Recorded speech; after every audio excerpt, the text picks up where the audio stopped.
Have you ever noticed how many people seem to change dramatically after hitting 80?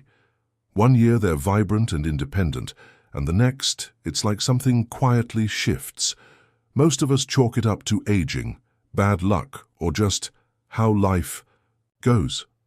But that's only scratching the surface.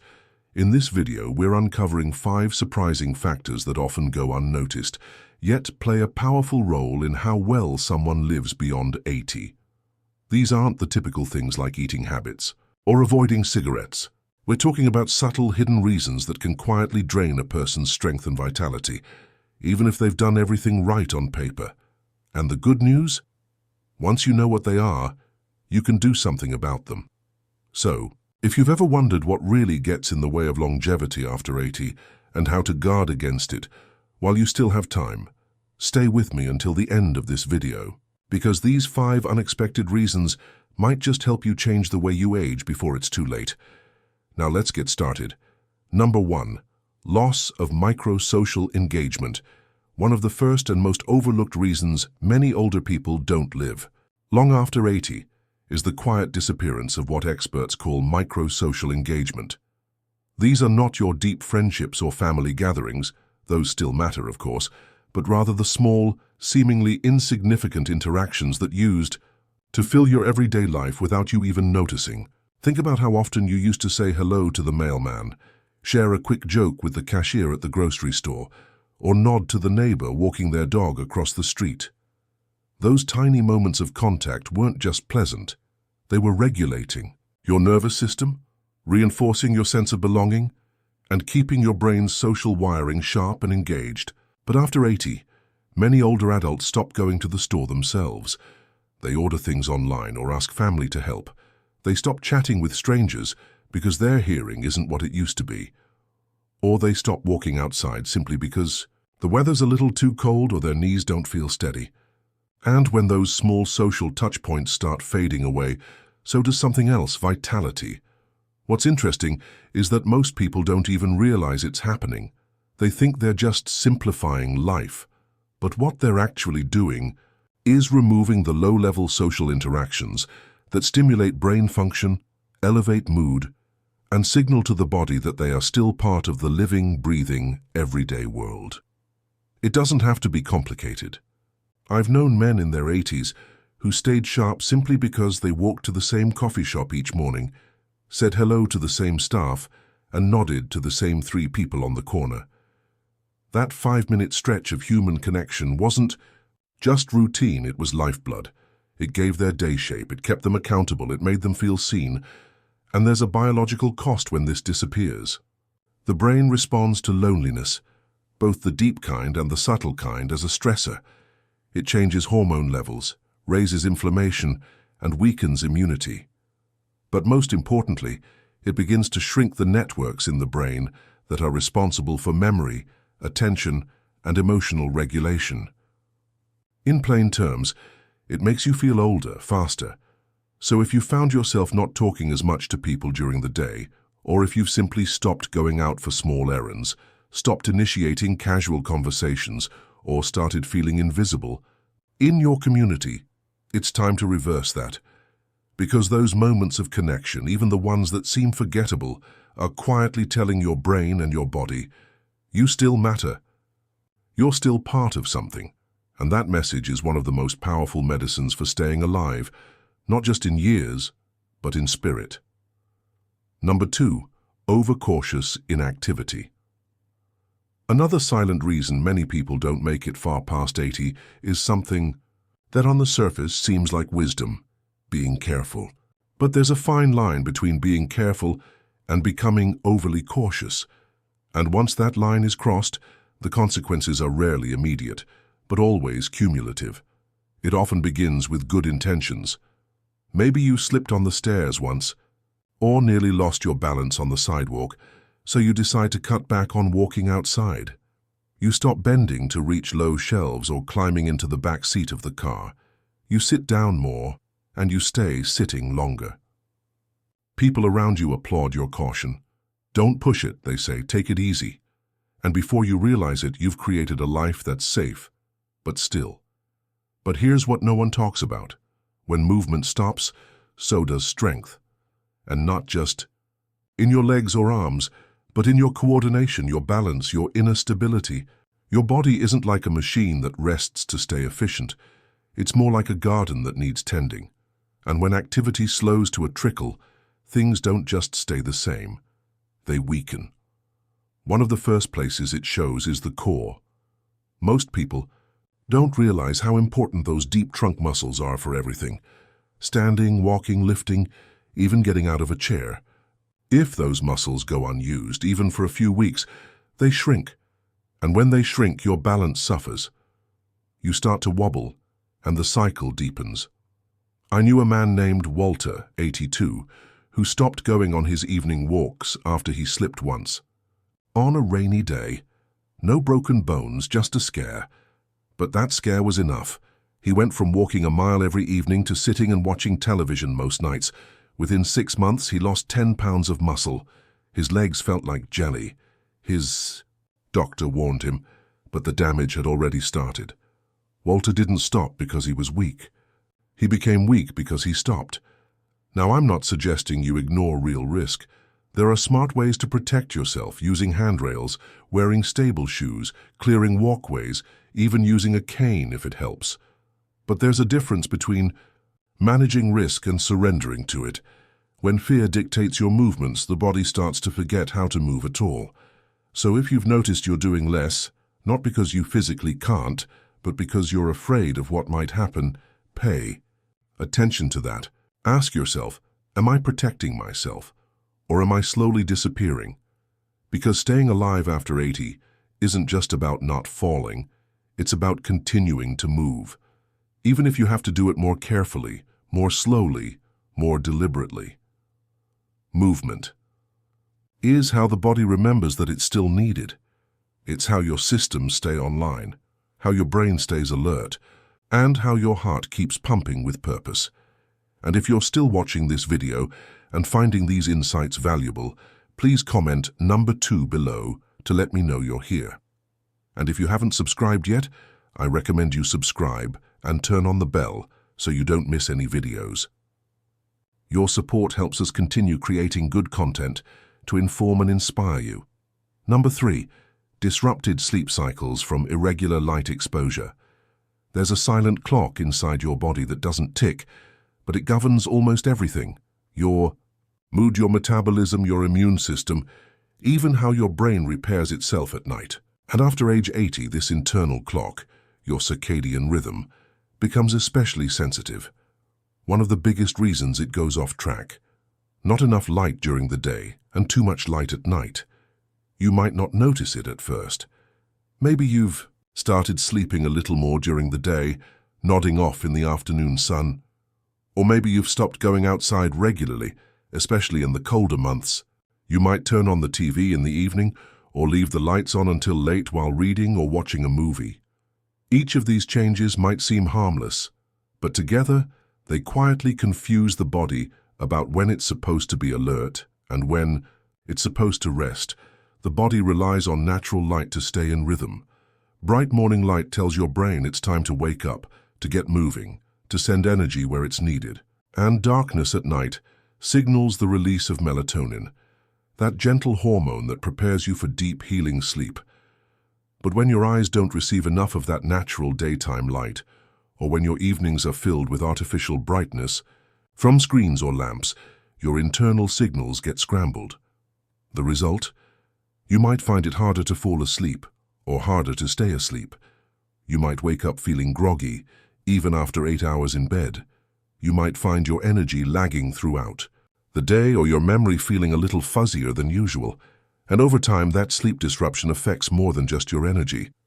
It weakens your immune function, makes your mood less stable, and even increases the risk of cognitive decline. There's also the issue of vitamin D, which the body naturally produces when your skin is exposed to sunlight. After 80, your ability to synthesize vitamin D through the skin decreases, which means regular outdoor exposure becomes even more critical. Without it, your bones, muscles, and immune system all take a hit. I once spoke with a woman named Helen, who was 84 and had been feeling increasingly tired and disoriented. Her blood work looked fine. Her diet hadn't changed, and she wasn't taking any new medications. The turning point? Her doctor simply recommended she spend 20 minutes every morning sitting by the window with her blinds wide open, and to turn off her screens 1 hour before bed. Within 2 weeks, her sleep improved. So did her memory, so did her mood. It wasn't a new pill, it was light. So if you've been spending most of your time indoors with the curtains drawn, or if your evenings are filled with blue light from a phone or TV, it's time to shift. Try to get outside within an hour of waking up, even if it's just for a few minutes on your porch. Let your eyes and skin soak in that morning light. In the evening, dim the lights. Let your body prepare to wind down.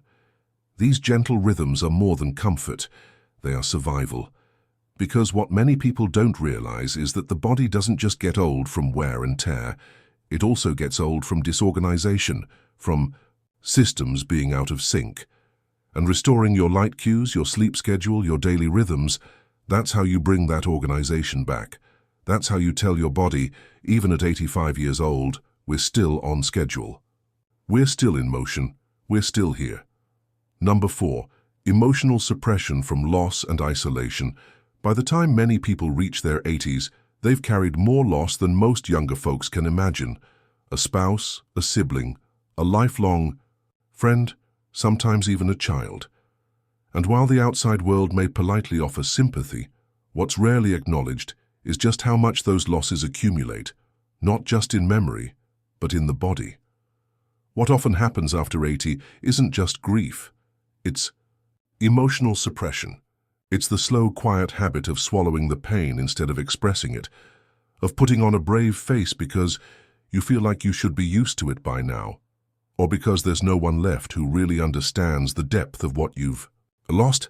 But here's the truth, the body doesn't forget. When grief isn't processed, when it's not spoken, not shared, not felt fully, it doesn't just disappear. It gets stored. And over time, that emotional weight becomes physical. It starts to affect your immune system, your digestion, your sleep. It changes your hormones. It puts your nervous system in a constant state of quiet tension. And the hardest part? It happens silently.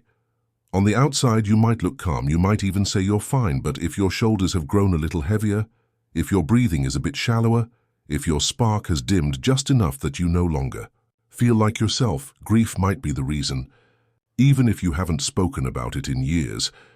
I remember a man named George, 86, who lost his wife of 60 years. He didn't cry much, said it wasn't his way, said he was doing all right. But within a year, he'd lost weight, stopped going to the senior center, and began having trouble sleeping. Not because of illness, but because his body was carrying sorrow it had never been allowed to release. You see, emotional pain doesn't need to be dramatic to be damaging, and by the time it shows up in your health, the connection isn't always obvious. What keeps people alive well past 80 often isn't just physical strength, it's emotional ventilation. It's having safe, open outlets for sadness, for fear, for longing. It's being able to say, I miss her, or I'm still angry, or I feel alone, and not being judged for it. That kind of release is what lets the heart breathe again. And when the heart can breathe, the body can heal. That's why people who live long tend to have some kind of outlet. Maybe it's a trusted friend. Maybe it's a journal. Maybe it's faith or a community group or even a therapist who helps them unpack the stories they've carried for decades. Whatever the form, the principle is the same. What gets expressed can be transformed. What gets buried festers. So if you've been holding something in, not because you want to, but because you didn't know where to put it, it's time to make space. Not just for the sake of your emotions, but for your life. Because the truth is the heart can only carry so much before it starts to quietly shut down. And if you want to make it well past 80, not just breathing, but alive, you have to let it feel too. If you're still watching this video and finding these insights valuable, please comment number 4 below to let me know you're here. And if you haven't subscribed yet, I recommend you subscribe and turn on the bell so you don't miss any videos. Your support helps us continue creating good content to inform and inspire you. Number 5. Gradual loss of daily purpose.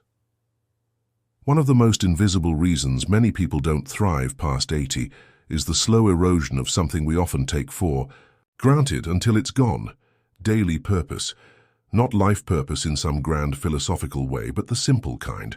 The kind that makes you get out of bed in the morning with something to do, somewhere to go, someone to see. Purpose doesn't have to be dramatic. It can be watering the plants before the sun gets too hot. It can be feeding the neighborhood cat. That waits outside your door. It can be writing a letter to your granddaughter or fixing the hinge on the back gate. But when these little routines start slipping away, when mornings come with no reason to move and evenings arrive without anything worth reflecting on, something inside begins to quietly shut down. The body listens to the mind. And when the mind no longer sees a reason to push forward, the body follows. Appetite drops, movement slows, and without purpose, the systems that used to regulate your health start to go quiet. Not because they're broken, but because they're waiting for a reason to switch back on. It's easy to miss because it happens gradually. Maybe your weekly bridge game got cancelled. Maybe the church group stopped meeting. Maybe your family visits less often, or your old volunteer role ended when your knees started aching. You tell yourself it's normal, that it's part of aging. But deep down you can feel it. The days blending together, each one quieter than the last. I once met a woman named Ruth, 88, who seemed more alive than most people half her age. She wasn't wealthy, she wasn't in perfect health, and she wasn't surrounded by a big family. But she had one thing that never left her: routine. Every Monday, she wrote postcards to shut-ins in her church. Every Thursday, she made soup and froze it for a local shelter. Every day, she sat at her window around 4 p.m. to watch the neighborhood kids walk home from school. She knew their names, she waved to them, and they waved back. It wasn't glamorous, but it gave her days texture. It gave her heart rhythm. It gave her life continuity. And that's the secret no one tells you. The body stays alive as long as it believes it's needed. Purpose, even the smallest kind, is like fuel.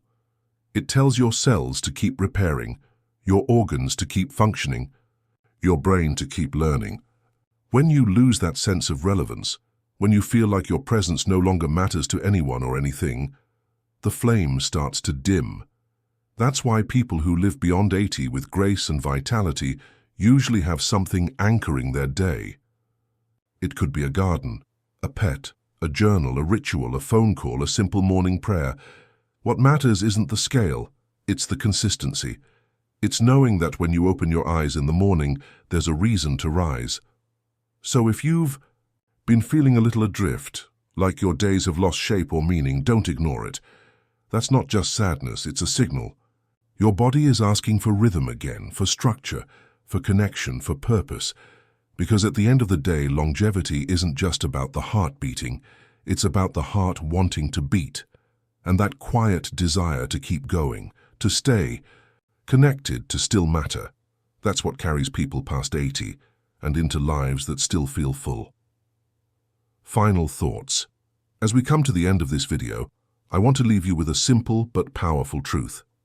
Most people don't fade after 80 because of a single moment.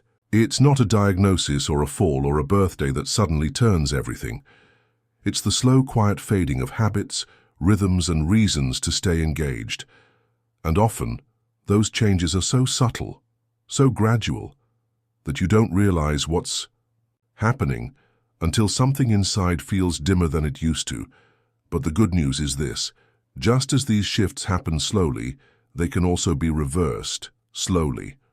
One walk outside, one extra conversation with someone at the store, one small stretch in the morning, one thing you do today, not because you have to, but because it brings structure, connection, or meaning.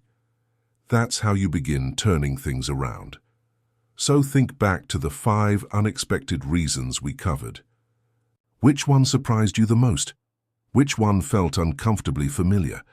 And more importantly, which one are you willing to act on, even in a small way, starting today? Because the truth is, you have more power than you think. Not to stop aging, but to change the way you age.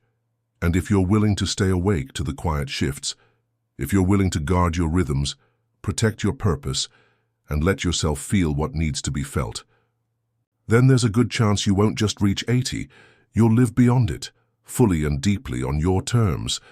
Thank you for joining us today. We'd love to hear from you. Leave a comment below and share one thing you learned today and how you plan to use it in your life. Your thoughts are important to us, so don't hesitate to share them.